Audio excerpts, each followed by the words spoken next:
በስመ አብ ወወልድ ወመንፈስ ቅዱስ አሐዱ አምላክ አሜን። ታላቅ መንፈሳዊ ጥሪ የእግዚአብሔርን ድንቅ ሥራ በምድር ያደረገውንም ተአምራት ታዩ ዘንድ ኑ። መዝሙር 45 ከቁጥር 8። በኢትዮጵያ ኦርቶዶክስ ተዋሕዶ ቤተክርስቲያን በባልቲሞር ሜሪላንድ አካባቢ የመጀመሪያ የሆነችው የኢትዮጵያ ኦርቶዶክስ ተዋሕዶ መካነ ሰላም ኢየሱስ ቤተክርስቲያን ለአካባቢው ሕዝበ ክርስቲያን ልዩ ልዩ መንፈሳዊና ማህበራዊ አገልግሎት በመስጠት 30 ዓመታትን ማስቆጠሯ ይታወቃል። በእግዚአብሔር ቸርነትም የቤተክርስቲያኑ ስፋት ብቻ ሳይሆን የተሟላ ትምህርት ቤት፣ ኮመርሻል ምግብ ማብሰያ፣ 2 አዳራሾች፣ የካህናት መኖሪያ እንዲሁም ሰፊ የመኪና ማቆሚያ የያዘ ሁለገብ ሕንፃ ቤተክርስቲያን መግዛት ተችሏል።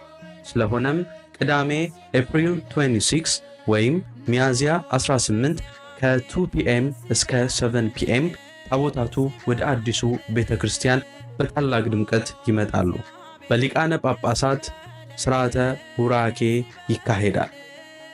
እንዲሁም የዳግማ ትንሣኤ እሁድ ኤፕሪል 27 ወይም ሚያዝያ 19 ከ12 ኤኤም እስከ 12 ፒኤም በማህሌት በቅዳሴና በዝማሬ ታቦተ ሕጉ ይከብራል።